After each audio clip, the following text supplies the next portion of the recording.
Hey folks, welcome back to Let's Play LSD. I'm your host TPC Gamer, and in our last episode, I did really well at not running head first into the grey man when he jumped out right in front of me. Until the very last minute, when I ran head first into the grey man as he jumped out right in front of me, like a dick.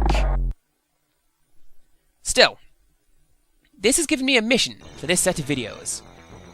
You might have seen that the flashback option has been removed from the main menu.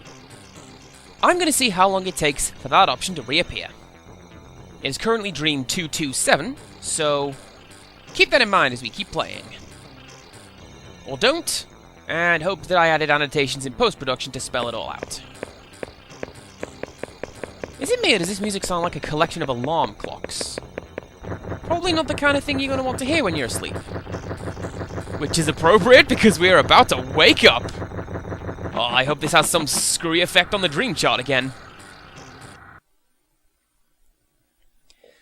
Or, you know, a plain Jane result that we've seen before. Why not? See that one bottom right?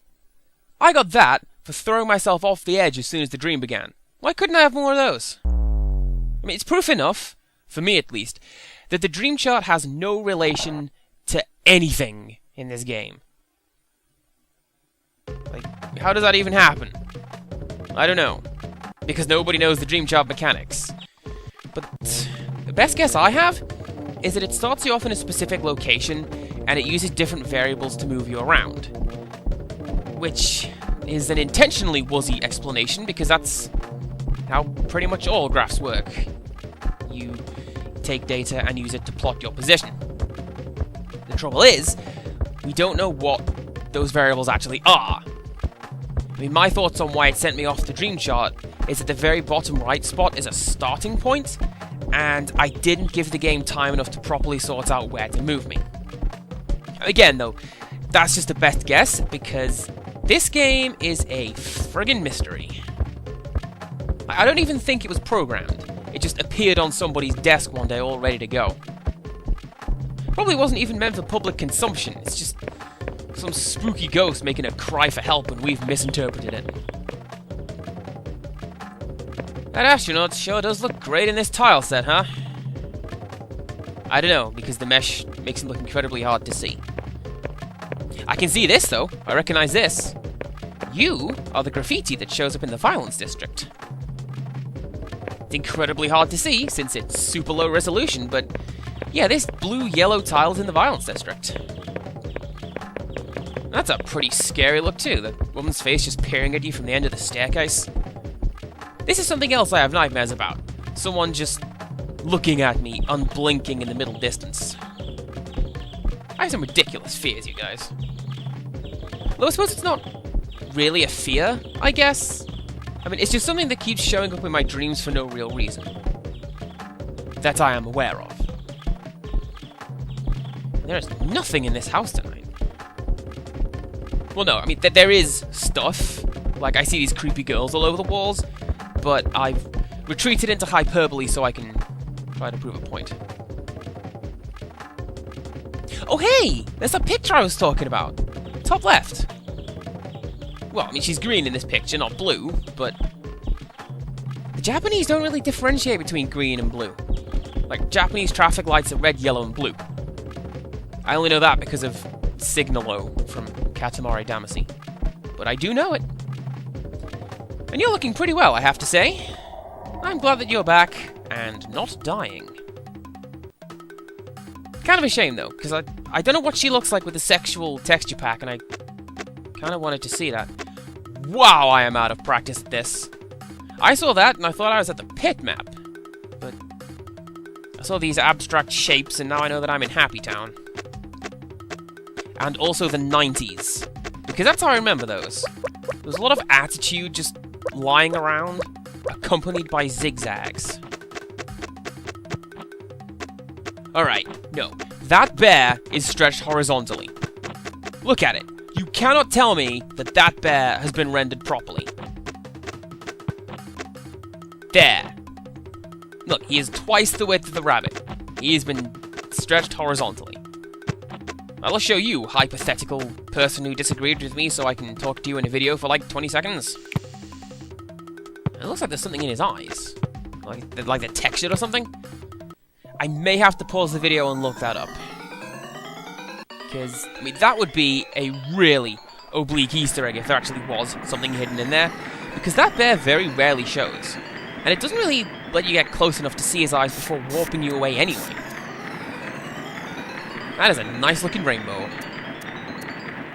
And I think this game really loses something from not having a button to slightly tilt your head up and down. You can crane your neck up or stare at your feet, but there's nothing to...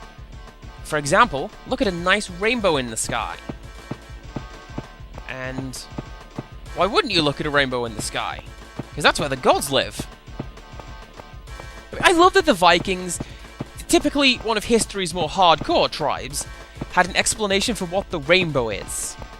I mean, I can't think of a single other one of those in ancient mythology. In fact, I got so busy trying to think of one that I blundered into a wall, and now I'm going someplace else. Yeah, this is a new linking point. I usually have to find these TV screens on my own. I mean, not that finding it particularly helps me, but it sure is nice to have it in front of me. Where am I? I'm here-ish in the southwest? If so, that could be a problem, because I'm pretty sure the Edge Demon lives around here too, and I don't much want to run in with that guy. Or does it? Because the more I think about it, this is where that dual waterfall from nowhere thing is. I don't remember seeing a separate bridge the last time I was here. Becoming Abyss guy? Ah, well, I guess not, but certainly not if I'm waking up. Oh. You know, I hoped I'd be able to throw myself off the edge and kind of wake up twice in one go. Still, this gives me time enough to explain. The Abyss Demon has two behaviors. He either hangs around certain things in the natural world, either the Father Jota duo or the giant castle.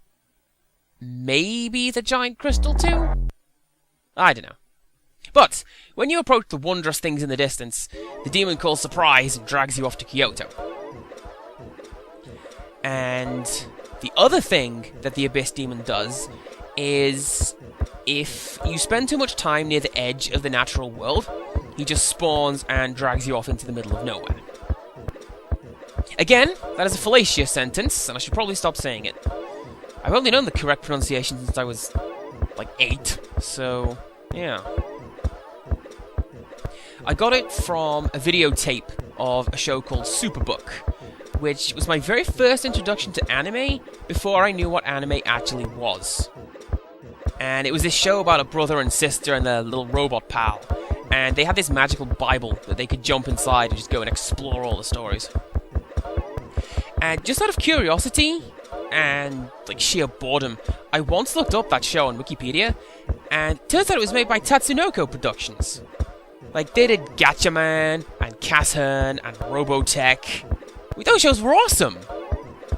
And, you know, they did a little Bible series in the 80s. The 80s was this really weird time for anime outside of Japan, because either everything was alright, or nothing was alright. Like Gatchaman. 5 kids fly around and have huge space battles to save the world. But in England, it was called Battle of the Planets, and they cut out most of the, you know, space battles.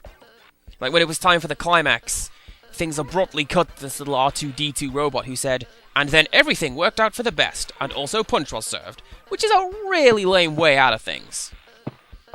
But on the other hand, you have Channel 4, and they once aired Fist of the North Star, uncut, in their, I think it was a Saturday morning cartoon slot. Saturday or Sunday morning, because it's a cartoon. Those are for kids. You know, with the nuclear holocaust and exploding heads and Hyakuretsuken. Years later, the BBC did a very same thing with Rex the Runt. It was a claymation cartoon made by Aardman Animations, the studio that published Wallace and Gromit. But they overlooked that the show wasn't made by Nick Park, the guy who actually produced Wallace and Gromit. So they aired a 15 certificate cartoon at 8 AM. And you know, I I'm having all kinds of problems navigating Kyoto today. That is absolutely ridiculous. Oh, heavens. I'm back here in the lair of the creeper. I wonder who that woman is. Like, is she one of the developers? Is she the author of the Dream Diary? Is she like that one guy in Yahtzee's videos? Just a royalty-free image and they're just getting a lot of mileage out of it. I suspect she's someone who knows that she's in the game. Because I'm pretty sure that in Japan, if you're going to show somebody in an identifiable way where they haven't consented, you have to black out their eyes. Unlike you, Mr. Dream Chart. You really have to peer out at me like that. That's kind of sinister. I mean, I'm pretty sure the alien has a neutral face, appropriately, but when you can only see one of the eyes like that, it looks really mad at you. Oh, and the flashback option came back. It came back at the start of the previous night's stream after... what was it, 2 dreams? I don't know. I just know that I absolutely noticed, but forgot to mention it because I got sidelined talking about the game, or anime, or whatever. Can you believe that I'm single? So I'm going to do some experimenting with the bar area today. Maybe see if I can get something weird to happen and take the bitter taste out of my mouth. No, not entirely sure where that came from either. Weird, huh? Not entirely sure what I'm going to do. Because in my to-do note beside me, it mentions staring at the head body beside the bar, but he's not here. Apparently that's how you get the spaceman to spawn on ground level, but I've never seen it. And that's one of the joys of randomly generated gameplay elements. Well, that was strange. I know you can't really link with that guy, but I would at least expect something to happen. Like when you try and trample all over the ghosts in the violence district. Since when the hell were you there? I didn't hear you. Did I call you? Did you do it? What is this? Who am I? What am I doing? Is this a video game? Oh. Well, thank you. Now I don't need to think about things, and I can continue whatever it is that I'm doing here. Excellent. Oh, hey you. I still didn't pick a name for you. The wiki identifies that thing as an imp or pterodactyl, but I'm not entirely sure how they came to either of those conclusions. I'm going this way. Ho-ho, the shocking swerve. Heading into a wall because the game never expects it. Congratulations, I have outsmarted a console that is less powerful than my telephone. Just as scary, though. I mean, I can test that one of the scariest sounds in the world is a phone vibrating on a desk. I mean, it might be scary to hear a guy with a chainsaw chasing you through a dense forest late at night, but until I've experienced being on the receiving end of that, I'm going to stick to the mobile phone thing. And you know why? Because it means the work is calling, and they probably want you to go in. And I really don't want to be out here. Well, maybe I don't want to be in the violence district at all anymore. It used to be the case that I was safe in the tight corridors because the Grey Man had nowhere to spawn. But given that he's jumped me in a back alley a couple of times, I really don't know what to think. I think that the square root of the hypotenuse on a right-angled triangle is equal to the sum of the square of the other two sides. I'm baffled that I remember that, because it has literally never come into play in my life. And you know, I like how I started ragging on my last maths lessons 6 years ago when I started doing these videos. I still haven't run out of useless things I was forced to learn and punished because I didn't get. Alrighty, what is the fashion forecast today, Emily P? I'm gonna pretend that's tie-dye and not bloodstains. Move on to do something less murderlicious. And you know, I might be alone in thinking this, but I think that tie-dye is pretty cool. I mean, not the rainbow kind so much, but I've made some tie-dye shirts of my own in the past, and they were alright. But then this one guy came up to me and started complimenting me about it, and like you could just tell that he hadn't washed in the last decade or so. So I figured, Never wearing that sort of stuff again. I mean, on a similar vein, I really like the name Summer or Sky for a girl, but I would never name my daughter either of those, because I mean, you set in the glass ceiling pretty low. Like, you're never going to see Prime Minister Summer or Majestic Sky, you know? You are going to see an ocean of cherryade, so game's got that going for it. Now, stepping back, putting on my Game Maker's hat, I talked about how the splashing sound is probably being generated by something. And if that is so, I don't think it's anything that you can actually see. In the past, this game has glitched such that I've been able to go underneath this pier, see what's there, and you know, what's there in the blue draw distance. If they had put a visible model that generates the sound beneath the pier, I would have been able to see it. Like in Half-Life, they use little boxes with Gabe Newell's face to control the actions, and you can actually see them if you no-clip through certain parts in the game. So, my revised hypothesis is that there is an invisible actor somewhere in the Violence District that is making those splashing noises. Or, thinking about it, that behavior is assigned to something else, like one of the boys. I mean, that would make a lot of sense, since they are also in the water and splashing about. Is this another one of those bright lights in the sky instances when I am needlessly overcomplicating things? Probably. No. Okay. I choose to equate that ending with suddenly jerking awake because a wasp flew in through the window. That very specific mental image is brought to you by absolutely nothing in particular, and certainly not the manner in which I woke up this morning. So, let's go ahead, keep playing, let's have another. The last one for this video. I have really got to stop saying stuff like that, because I very rarely stick to it. Like, either I get a pagoda dream, or a text dream, so I have to go again, just to make the video what I consider to be an acceptable length. Which is weird, when you come to think about it, because I predominantly make these videos because it's a fun thing for me to do. Like, my obligation is to me, and me alone. So the idea that I have to change for somebody I'm not trying to impress is kind of actually representative of real life, which sucks. Especially in a video game that is based on the weird non-logic that dreams follow. I mean, I once dreamt that I created life by slapping a pile of sand. Because of course I did. Why would that not create life? And that was a super neat story about something that you only thought happened, CPC Gamer. And that transition was really ominously framed. See that? Only a brief glimpse of the bear, and then I'm whisked away somewhere else. I hate the word glimpse, because it reminds me of doing art in high school. I mean, I will admit it's mostly my fault for deliberately picking a subject I couldn't do, just so I could have 2 hours a week dedicated to sitting around talking about video games Warhammer, but I couldn't do any of the assignments in art. Like one term, or I mean semester, I guess, for the Americans in the audience, we were given a coursework brief, which was one word on an otherwise blank piece of paper, and it simply read, glimpse. And I did a picture collage, because it was easy. But I interpreted it as a glimpse into my mind, and I showed off all the stuff that I liked. Not entirely okay with there being 2 bears here, but what the hell, let's experiment. See what happens.